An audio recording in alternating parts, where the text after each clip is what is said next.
Hallo ihr Lieben, herzliche Grüße. Ich bin wieder zurück im deutschen Winter und wollte mich hier noch einmal melden.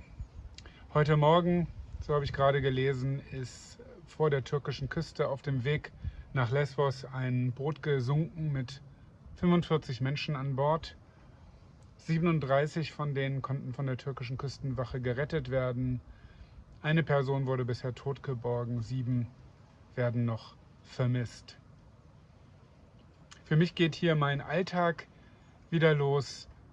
Die meisten von uns sind in ihrem Alltag und währenddessen läuft dieses Elend von Menschen, die auf der Flucht sind, weiter. Und das wird, egal was Politiker sich überlegen, nicht aufhören.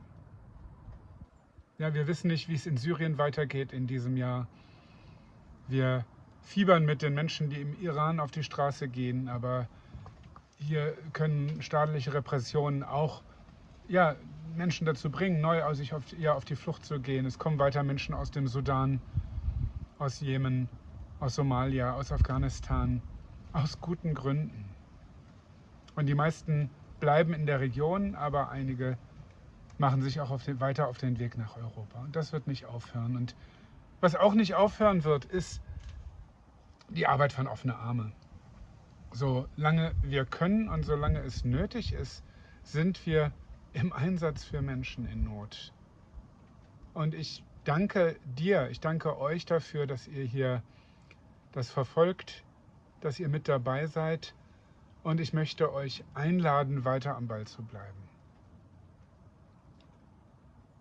Ich bin sehr ermutigt von Menschen, die weiter uns finanziell unterstützen mit ihren Spenden. Das ist ganz großartig, davon leben wir. Wir kriegen einige größere Zuwendungen von Stiftungen, von Unternehmen, aber auch viele Einzelspenden von Privatpersonen. Und das trägt uns. Und es wäre großartig, wenn wir diese Basis von Privatspenden auch erhöhen könnten, weil uns das auch unabhängiger machen würde davon, ob jetzt diese oder jene Organisation das dies Jahr im Budget einplant oder nicht, uns weiter zu unterstützen. Ihr findet die Informationen für Spenden in der Videobeschreibung wie immer. Herzlichen Dank für alle, die da mitmachen. Und dann habt ihr einige unserer Koordinatoren und Freiwilligen kennengelernt. Wir sind weiter darauf angewiesen, dass Menschen kommen und uns unterstützen, praktisch vor Ort. Vielleicht bist du in der Situation, dass du 3-4 Wochen dich freimachen kannst. Im Februar sieht es noch sehr eng aus. Wenn du im Februar Zeit hast, bitte komm nach Chios und hilf uns, schreib uns. Wir geben dir Infos auf unserer Webseite offenearme.org. Findest du auch nähere Infos dazu. Und vielleicht hast du sogar die Möglichkeit, länger zu kommen. Das wäre ganz großartig. Und dann gibt es etwas, was jede tun kann. Auch wenn du sagst, ja, ich habe wirklich kein Geld übrig. Nein, ich habe auch die Zeit nicht.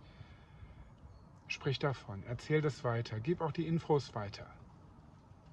Aus den Nachrichten ist diese Situation in Griechenland und überhaupt die Situation von Menschen auf der Flucht weitgehend raus. In Deutschland reden wir über Migration eigentlich fast ausschließlich in der politischen Debatte unter dem Gesichtspunkt der Abgrenzung. Wie werden wir Menschen los? Nicht, wie können wir Menschen in Not helfen?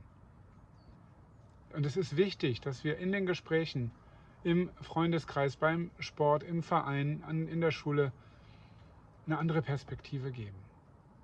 Und persönliche Erfahrung. Oder ich kenne jemanden, der war gerade da. Das ist manchmal wirksamer als große Statistiken und Argumente. Also seid doch Advokaten für diese Menschen, die niemanden haben, der für sie spricht. Und gebt das weiter, bleibt mit uns verbunden. Wir haben einen monatlichen Newsletter, da packe ich den Link auch nochmal unten in die Videobeschreibung. Danke, wenn ihr mit dabei seid. Denkt an uns. Wenn ihr Menschen seid, die beten, dann betet auch für Menschen, die überall auf der Welt auf der Flucht sind. Betet für die, die ihnen helfen. Danke für alles mit dabei sein. Bis bald mal wieder auf diesem Kanal.